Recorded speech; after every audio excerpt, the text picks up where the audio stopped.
जय हनीमैन। आज एक और दवाई जिसका नाम है प्लम्बम मेटालिकम। रूटीनली इतना यूज़ नहीं होता है इस दवाई का जितना हमारी कॉमन मेडिसिन सल्फर लाइकोपोडियम वगैरह का होता है। तो क्या है प्लम्बम मेटालिकम, कब कब प्लम्बम मेट सोचनी है? बहुत यूजफुल दवाई है, बहुत अच्छे रिजल्ट हैं। डिसीज़ का नाम कुछ भी हो, अगर हम जो सिम्टम्स की चर्चा करते हैं, हम जिन इंडिकेशंस की चर्चा करते हैं वो इंडिकेशंस मिलते हैं तो प्लम्बम मेट सोचा जा सकता है। तो कब कब प्लम्बम मेट सोचना है? हर रोज जिस तरह से हम मटीरिया मेडिका पढ़ते हैं उसी तरह से चीली, ठंड में दिक्कत बढ़ जाना, ठंड बर्दाश्त ना होना, थर्स्टी, पानी ज़्यादा पीना, प्यास ज़्यादा लगना, राइट साइडेड मतलब कि दिक्कत कोई भी तकलीफ है तो उसकी शुरुआत राइट साइड से होके लेफ्ट साइड की ओर जाना, या तो राइट साइडेड ज़्यादा होना। जरूरी नहीं है कि हर बार राइट साइडेड ही हो, अगर राइट साइडेड मिलता है तो it is a indication for plumbum met. लेकिन लेफ्ट साइडेड है मगर दूसरे इंडिकेशन प्लम्बम मेट सजेस्ट करते हैं तो वहां पे बी प्लम्बम मेट देना है। ऐसा जिद्दी होके नहीं बैठ जाना है कि नहीं ये तो राइट साइडेड है हम नहीं देंगे, ऐसा नहीं होता है। इसीलिए कहा जाता है कि होम्योपैथी इज आर्ट। पता चल रहा है दोस्तों, ये इसमें कुछ इस तरह के नियम नहीं होते हैं कि 1 + 1 + 1 + इज इक्वल टू 3, ऐसा नहीं होता है। 1 + 1 इज इक्वल टू 11 भी हो सकता है। सभी तरह की संभावनाएं होम्योपैथी के अंदर दी गई हैं और यही तत्व ज्ञान है, यही जीवन का रहस्य है और इसी तरह से जो प्रैक्टिस की जाती है वही होम्योपैथी होती है। There is two different thing, homoeopathy दवाइयों का प्रयोग करना और होम्योपैथी अपने सिद्धांतों के अनुसार करना, ये दोनों अलग अलग चीज़ हैं। होम्योपैथी दवाइयों का प्रयोग आप कैसे भी कर सकते हैं, उसमें भी रिजल्ट मिलते हैं, लेकिन उसमें जो ये होम्योपैथी के लॉज हैं, जो नियम कानून कायदे हैं, ये सब उसमें फुलफिल्ड नहीं किए जाते। जबकि होम्योपैथिक प्रैक्टिस कहते हैं हम जिसको, तो जिसमें मास्टर हनीमैन ने जो एपोरिज्म्स दिए हैं ऑर्गेनन ऑफ मेडिसिन में वो फुलफिल होते हैं। उन कायदे कानूनों के हिसाब से दवाई का चयन किया जाता है और वो दवाई होम्योपैथिकली एक्ट करती है और तभी हमें क्या मिलता है? Aphorism number 2, rapid, gentle and permanent restoration. और इसके लिए क्या क्या करना है वो सब ऑर्गेनन के अंदर दिया गया है। लेकिन पता नहीं, आप सब लोग बिजी हैं, बहुत कम लोग हैं जो व्याख्यान देखते हैं और उनमें से भी बहुत कम हैं जो होमवर्क करते हैं। एक बार तकरीबन 10, 15, 20 लोगों का होमवर्क आना शुरू हो जाएगा, उसके बाद हम अपना ऑर्गेनन और मायाजम के लेक्चर्स शुरू करेंगे, व्याख्यान शुरू करेंगे। चौथा इंडिकेशन है sluggish, slow perception, intellectual torpor, gradually increasing apathy, मतलब ग्रेजुअल डेवलपमेंट है। कोई भी कंप्लेन है उसमें क्या होगा, सडन कुछ भी नहीं होता है, ग्रेजुअल होता है।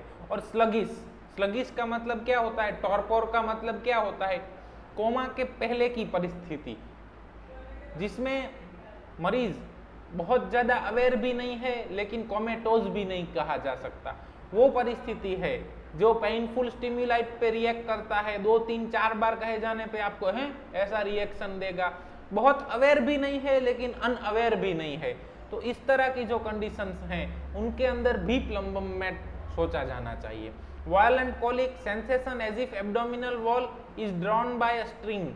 वायलेंट कोलिक, कोलिक का मतलब क्या होता है? Colic is a spasmodic pain of the hollow muscles. Hollow muscles हैं उनके अंदर क्रैम्प्स आते हैं जिनको कोलिक कहा जाता है। तो पूरा जीआईटी ट्रैक होलो ऑर्गन है तो उस अंदर जो भी आते हैं तो वो सब उसको कोलिकी पेन कहा जाता है। सो स्फीयर ऑफ एक्शन क्या हुई प्लम्बम मेट की?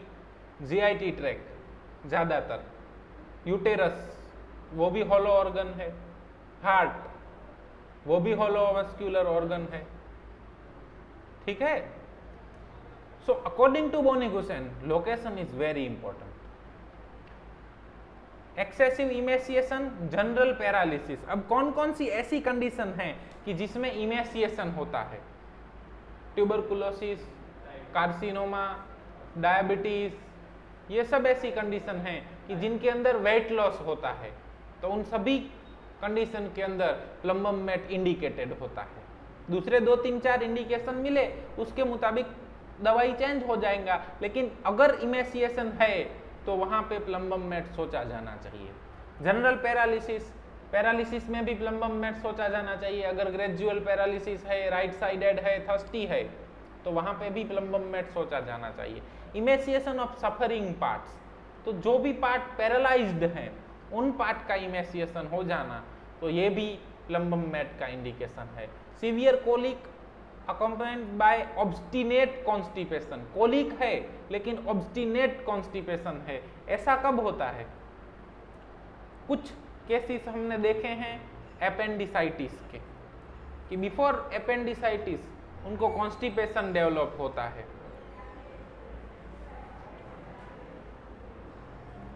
और उसके बाद अपेंडिक्स अल्सो होलो पार्ट, तो उसके बाद उनको सीवियर कोलिकी पेन शुरू होता है।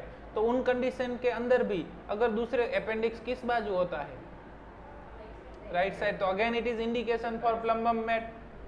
और दूसरा 1-2 इंडिकेशन मिला तो उन अपेंडिसाइटिस के केसेस के अंदर भी प्लम्बम मैट सोचा जा सकता है। Hyperaesthesia of the skin can't bear to be touch anywhere with loss of power, loss of sensation. Hyperaesthesia मतलब कि सेंसेशन कम हो जाना, पावर कम हो जाना, पैरालाइटिक और पैरेसिस लाइक कंडीशन। मतलब अब दूसरा स्फीयर ऑफ एक्शन क्या हुआ प्लम्बम मैट का? नर्व्स।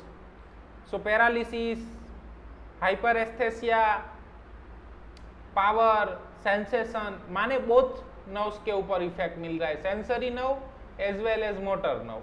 सो वो इंडिकेशन है। अब नर्वस अफेक्शन है, राइट साइडेड है, चिली है, दूसरा 1-2 इंडिकेशन मिला तो वहां पे भी प्लम्बम मैट प्रिस्क्राइब किया जा सकता है। दूसरा कौन सा मेडिसिन आएगा जो राइट साइडेड है, नर्वस अफेक्शन है और चिली है? Yes, very good, causticum. So फिर उनको डिफरेंशिएट करना है हमें। सो अब मैं धीरे धीरे आपको एक लेवल आगे ले जा रहा हूं कि किस तरह से मेडिसिन को डिफरेंशिएट करना है, कौन कौन सी मेडिसिन साथ में सोचना है। आपको जो रूटीनली 15, 20, 25 मेडिसिन प्रिस्क्राइब की जाती हैं वो आप तक पहुंच चुकी हैं, अब उससे एक कदम आगे। Distinct blue line along the margin of the gums. So अगर ये ऑब्जर्वेशनल सिम्टम है, इसमें हनीमैन कहते हैं कि होम्योपैथ को ऑब्जर्वेशन करना है, सिर्फ लिखना नहीं है, बोलते जाओ लिखते जाओ, ऐसा नहीं करना है। Homeopath is a physician. Hahnemann ने पहले ही एपोरिज्म के अंदर फिजिशियन शब्द का प्रयोग किया है। फिजिशियन के अंदर ये सब आ जाता है कि ऑब्जर्वेशंस हैं, एग्जामिनेशंस हैं, सब होते हैं। Stool hard lump black like सीप डंग। अब सीप डंग लाइक स्टूल, तो जनरली जो लोग पैरालिसिस से सफर होते हैं उनके अंदर ये सिम्टम मिलता है। बेड रिडन पेशेंट हैं, पैरालिटिक पेशेंट हैं, तो उनके अंदर सीप डंग लाइक स्टूल मिलता है। तो दूसरा कौन सा मेडिसिन है सीप डंग लाइक स्टूल के अंदर? Chelidonium, opium, natrum sulph, sepia, ये सब मेडिसिन है सीप डंग लाइक ऑफ स्टूल के अंदर। लेकिन दूसरे कौन से सिम्टम मिलते हैं उसके मुताबिक मेडिसिन का चयन करना है हमें। Slow progressive muscular atrophy paralysis.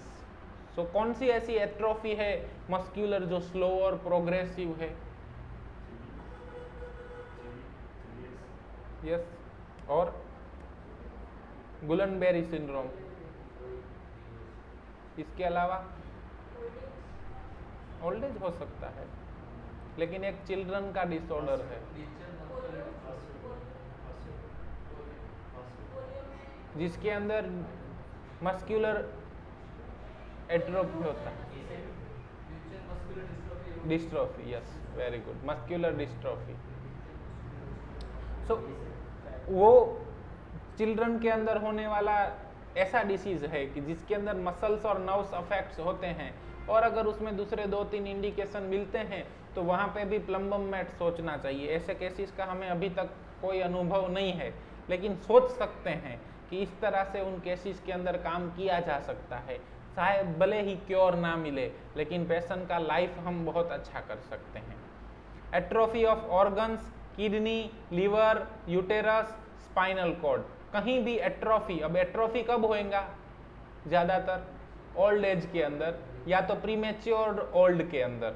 तो जब जब एट्रोफी मिलता है तब तब वहाँ पे भी प्लम्बम मेट सोचा जाना चाहिए। स्पेशली MRI और CT स्कैन के अंदर मिलेगा age related changes of the brain, atrophy of the brain, और वहाँ पे स्लगिश पर्सन है, ओल्ड एज है, चिली है, तो प्लम्बम मेट सोचा जाना चाहिए।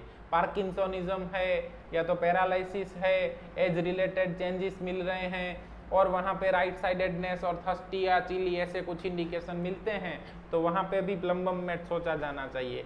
चाहे स्पाइनल कॉर्ड के अंदर आपको मिले कि कंप्रेशन ऑफ द नर्व्स और वहाँ पे कुछ एट्रोफिक के चेंजेस मिले, तो उस कंडीशन के अंदर भी प्लम्बम मेट सोचा जा सकता है। हम इन सब मेडिसिन को अभी तक में हमने टच भी नहीं किया है। हम रूटीन प्रिस्क्रिप्शन आपको सिखा रहे थे, तब हम आपको ऐसा ही कह रहे थे कि rare medicine acts rarely, rare medicine का कोई ज़रूरत नहीं है, लेकिन वो आपका वो लेवल था, आपको एक बार होम्योपैथी के अंदर लाना था, वो आप आ चुके। अब ये दूसरा लेवल है, अब ये मेडिसिन भी साथ साथ में सोचनी है। पहले हमने आपको इतना ही बताया था कि right sided affection, nervous complain और चिली, तो कॉस्टिकम ही आएगा, लेकिन अब ये लेवल 2 है, कॉस्टिकम के साथ साथ प्लम्बम भी सोचना है। इसी तरह से जैसे जैसे आपका लेवल बढ़ता जाएगा हम आपको आगे लेते जाएंगे। यही गुरुकुल का परंपरा है कि सामने वाले को देखा जाता है, उसके साथ परखा जाता है, और वो कहाँ पे है उसको किस तरह से सिखाना है उस तरह से सिखाना है। लेक्चर्स, पूरे व्याख्यान YouTube के ऊपर अवेलेबल हैं। कुछ लोग देखते हैं, कुछ नहीं देखते हैं, कुछ 1 मिनट देखते हैं, 2 मिनट देखते हैं। इधर भी आप शायद तकरीबन 100 लोग हैं, लेकिन हर कोई नहीं सीख पाता है। कुछ लोगों को ऐसा ही लगता है इनके पास क्या सीखना, कुछ लोगों को ऐसा लगेगा ये तो हॉट एंड चिली करते हैं। जो जितना समझेगा वो उतना सीखेगा।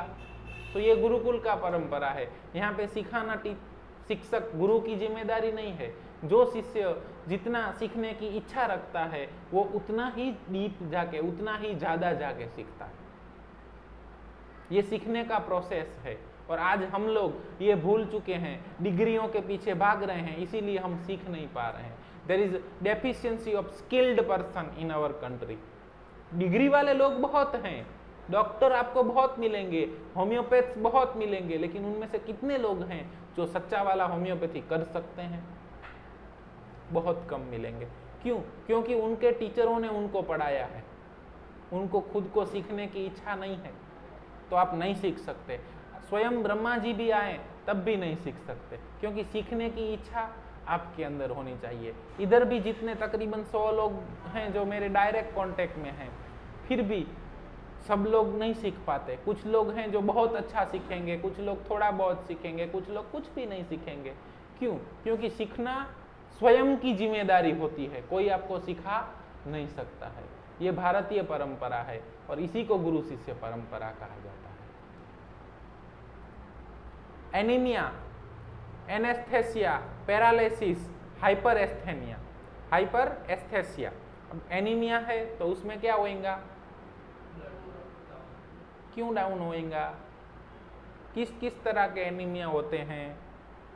कौन से एनीमिया के अंदर ये इंडिकेटेड होएगा? पहले प्लम्बम मेट कौन से एनीमिया के अंदर इंडिकेटेड होएगा? There is atrophy of all organ na, so it can be atrophy of bone marrow also. It can be destruction of the RBCs. So each type of the disease known as a thalassemia, sickle cell anemia, aplastic anemia, उस तरह के cases के अंदर plumbum met सोचा जा सकता है। जरूरी ऐसा नहीं है कि आयरन डेफिशिएंसी के अंदर नहीं आता है, आ सकता है, लेकिन अगर उस तरह के एनीमिया हमें मिलते हैं तो it's self indication for plumbum met. इस तरह से इंटरप्रीट इस तरह से किया जाता है, इस तरह से समझा जाता है मेडिसिन को। एक जगह एट्रोफी दिया है, एक जगह एनीमिया दिया है, लेकिन हमें उन दोनों को साथ में लेके समझना है। एनेस्थेसिया, सेंसेशन लॉस हो जाना, या तो सेंसेशन बढ़ जाना, या तो paralysis. There is something in the sensory or motor nerve. Wrist drops, trembling tongue with sticky saliva. अब टंग का ट्रेम्बलिंग होता है तो हमारे कुछ मित्र क्या सोचेंगे कि trembling of tongue it's like a snake, so medicine can be from snake group और ऑफिडिया ग्रुप. सो इस तरह से हमें हाइपोथेसिस क्रिएट नहीं करने हैं, हमें जो मिलता है वो ले लेना है. अब ये तो मेटल ग्रुप का मेडिसिन है, फिर भी ट्रेम्बलिंग ऑफ टंग की नोट्स के अंदर लिखा हुआ है. अगर ट्रेम्बलिंग ऑफ टंग मिलता है, राइट साइडेड अफेक्शन मिलता है, नर्वस अफेक्शन मिलता है, you can prescribe plumbum met. इतना सिंपल होम्योपैथी है. अगर डायबिटीज मलाइटस मिलता है, ट्रेम्बलिंग ऑफ टंग मिलता है और स्लगिशनेस मिलता है, तो you can prescribe plumbum met. If trembling tongue मिलता है, स्टिकी सलाइवा मिलता है और सीप डंग लाइक स्टूल मिलता है, then you can prescribe plumbum met. Violent retraction of abdomen, anus and testis, मतलब रिट्रैक्शन में क्या होगा? Yes, it's another interpretation of spasms. पता चल रहा है? Another interpretation of colic pain. So it very good medicine for intestinal obstruction. अगर दूसरे दो चार 5 सिम्टम हैं जो प्लम्बम मेट सजेस्ट करते हैं, तो उस तरह के सर्जिकल केसेस के अंदर भी होम्योपैथी का कुछ स्कोप है.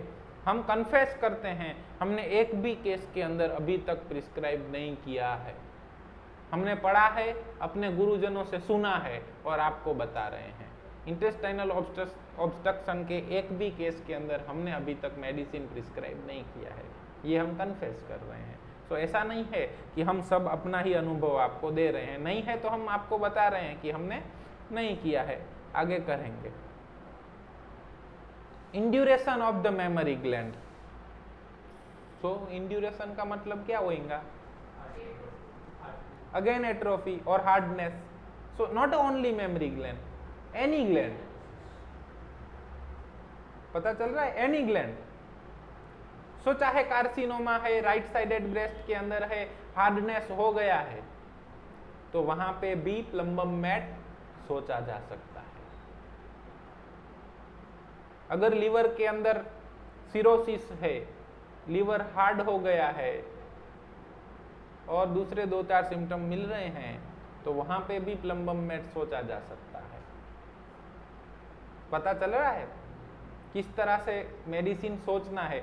ये अगर मेंटालिटी, इस तरह की सोच आपके अंदर डेवलप हुई तो आप अच्छे से होम्योपैथी कर पाएंगे. हम आपको कोई मेडिसिन नहीं बता रहे हैं, हम आपको कोई मटीरिया मेडिका नहीं पढ़ा रहे हैं, हम आपको किस तरह से सोचना है वो बता रहे हैं, अपना अनुभव शेयर कर रहे हैं और आपके दिमाग के अंदर किस तरह से सोचना है उसके बीज बो रहे हैं. आप जब से इस तरह से सोचने लग गए तो आप होम्योपैथी के अंदर आ गए. किसी डिसीज का कोई मेडिसिन है ऐसा हमने कभी नहीं बताया. Vulva and vagina hypersensitive, menses arrested with colic. So कहीं पे भी स्पाजम्स हैं, कोलिक्स हैं और कोई भी हाइपर सेंसिटिव है या कम सेंसिटिव है, there is sensitiveness is from nervous origin. So वहां पे प्लम्बम मेट सोचा जा सकता है. एक्लेम्सिया. सो एक्लेम्सिया में क्या होता है? उससे पहले क्या होता है वो तो लास्ट में आएंगे. और what is the deficiency? Yes, very good. Yes, urine के अंदर अल्ब्यूमिन जाना, अगेन लॉस ऑफ अल्ब्यूमिन. पता चल रहा है? फिर दूसरा क्या? 3 कंडीशन है तो उसको प्री एक्लेम्सिया कहा जाएगा. उसमें जब कन्वल्जन आएंगे तो उसको एक्लेम्सिया कहेंगे. ईडिमा, वेरी गुड. फिर हाइपरटेंशन, ईडिमा, अल्ब्यूमिनुरिया एंड कन्वल्जन, ये 4 वस्तुएं साथ में आएंगी तो इसको एक्लेम्सिया कहा जाएगा. सो ये एक्लेम्सिया में इंडिकेशन है.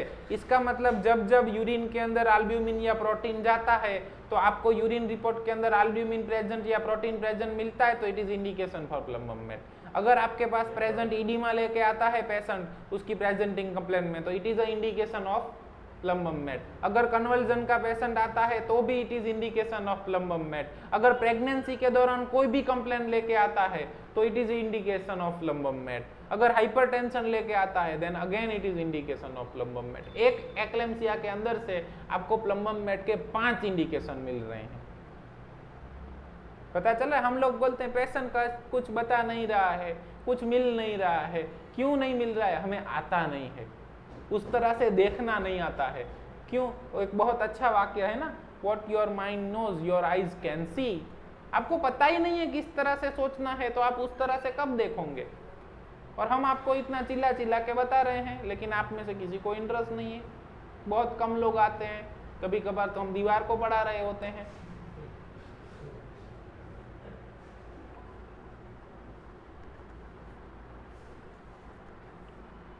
व्याख्यान के अंदर ऑनलाइन देखने में भी 25-30 लोग हैं शायद जो रेगुलर देख रहे हैं और पढ़ रहे हैं, सीख रहे हैं। बाकी तो सिर्फ ऐसे ही ज्वाइन हुए हैं। लोग स्टॉलवर्ड्स के साथ रहकर भी नहीं सीख पाते, क्योंकि सीखना आपकी जिम्मेदारी है। आपको अगर कोई प्रश्न है तो आपको संयोजक दिए गए हैं, उनसे पूछ सकते हैं, डायरेक्ट हमसे कांटेक्ट कर सकते हैं। लेकिन कहाँ प्रश्न होंगे? प्रश्न होते ही नहीं है। क्यों प्रश्न होंगे? Loss of sexual power with debility and emaciation. So ऐसा कब होता है? अगेन ओल्ड एज के अंदर, डायबिटीज के अंदर, कैंसर के अंदर, तभी होएगा ना।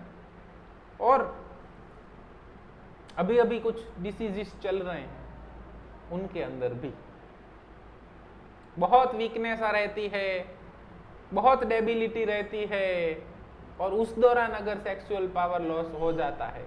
अभी बहुत रिसेंट स्टडी आए थे ना कि इस डिसीज के बाद मेल्स के अंदर सेक्सुअल पावर लॉस हो जाता है, इनफर्टिलिटी हो जाती है, और वो डिसीज होने के बाद वीकनेस भी रह जाती है। तो it's self indication for plumbum met. इस तरह से सोचना है। सिर्फ क्रॉनिक डिसीज इसके अंदर आएगा ऐसा नहीं है। एक्यूट के अंदर भी अभी जो डिसीजेस चल रहे हैं उसके बाद अगर लॉस ऑफ सेक्सुअल पावर है, या तो बहुत वीकनेस है, या तो इमेसिएशन हो गया है, तो वहां पे भी प्लम्बम मैट सोचा जा सकता है। Infantile paralysis, marasmus of children with hopeless cases, जहां कोई कुछ नहीं कर सकता, निराश लोग हैं, निराश केसेस हैं, जहाँ पे कोई स्कोप नहीं मिल रहा है, वहाँ पे भी पूरे घने अंधेरे में। हमने अपना पहला लेक्चर लिया था गुरुकुल का, तब हमने कहा था कि अंधेरा चाहे कितना भी घना हो, लेकिन एक दीपक का धर्म है कि वो प्रज्वलित रहे, वो उजाला करता रहे।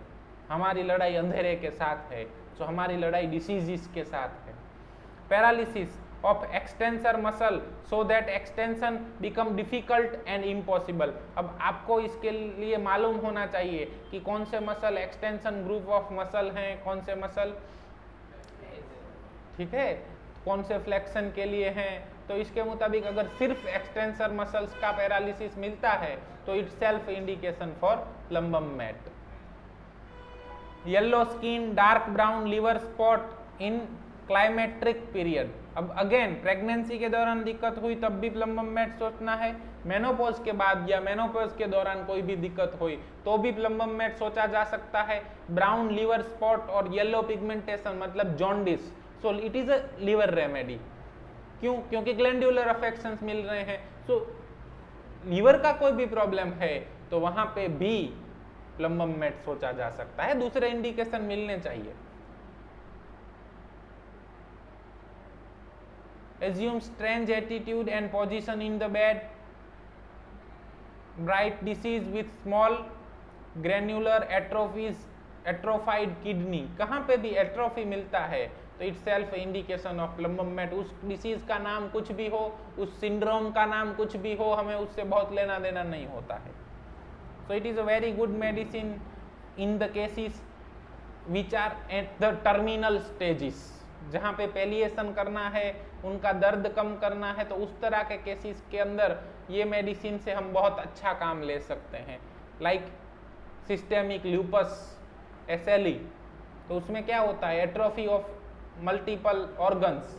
तो उस तरह के केसेस के अंदर अगर इंडिकेशन मिलते हैं तो प्लम्बम मैट सोचा जाना चाहिए। pain in the atrophied limb with colic, gastralgia amelioration by hard pressure and bending backward. So gastralgia है, चाहे वो एसिडिटी के कारण हो सकता है, चाहे इंटेस्टाइनल ऑब्स्ट्रक्शन हो सकता है, कुछ भी हो, लेकिन इनमें से अगर 3, 4, 5 इंडिकेशन मिलते हैं तो वहाँ पे प्लम्बम मेट प्रिस्क्राइब किया जा सकता है। माइंड वीकनेस और loss of the memory due to atrophy of the brain, mental depression, fear of being assassinate, hysteria only while being watched, अगर कोई देखता है तभी उसको कुछ ना कुछ सिम्टम आते हैं।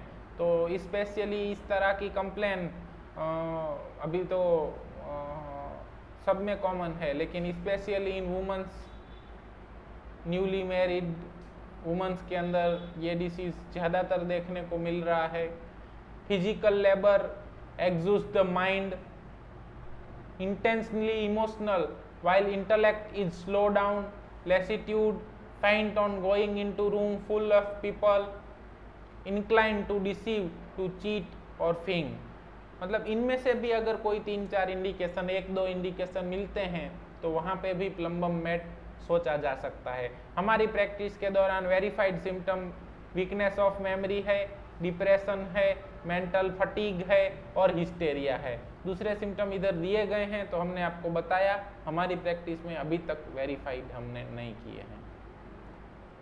Appetite, desire for bread, alcoholic drink, sweet, sour, tobacco. अब आपके पास कोई मरीज है, लीवर का डिसीज हो गया है, क्रॉनिक अल्कोहलिक है और दूसरे कोई सिम्टम नहीं मिल रहे हैं, तो वहाँ पे हर बार लीवर रेमेडी के तौर पे चेलिडोनियम का उपयोग नहीं किया जा सकता है।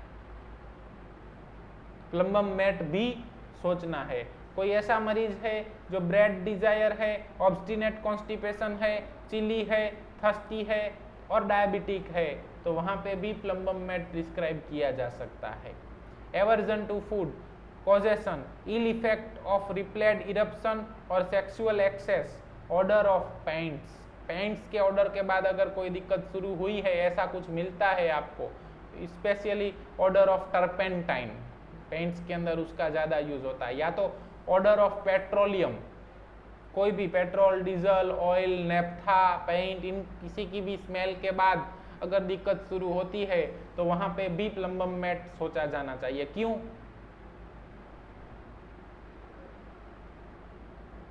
क्योंकि पेंट्स की बनावट में उन सब का यूज होता है ना।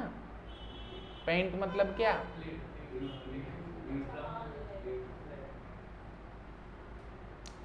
इसीलिए लीड पॉइजनिंग के अंदर वो गम्स के ऊपर लाइन आता है, अगर वो लाइन मिलता है तो भी प्लम्बम मेट सोचा जाना चाहिए। कहीं पे भी लीड का मिलता है तो भी प्लम्बम मेट सोचा जाना चाहिए। अब क्यों पेंटर कॉलिक आता है, आपको पता हो तो वो क्यों? क्योंकि वो पेंटिंग करते हैं और मुंह में ऐसे ऐसे रखते हैं तो वो लीड अंदर जाता है, तो it self indication for plumbum met.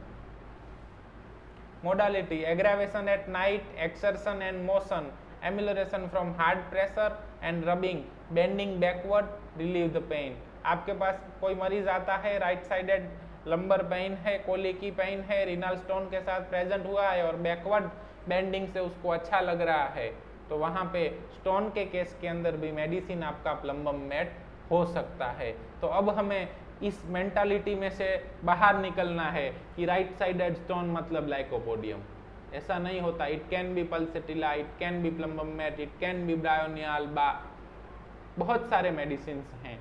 तो अब धीरे धीरे, मगर व्यक्ति को विचारक होना चाहिए। हमने पहले ही अपने व्याख्यान के अंदर आपको बताया था कि चिंतन, मनन और बार बार श्रवण यही सीखने का एकमात्र रास्ता है।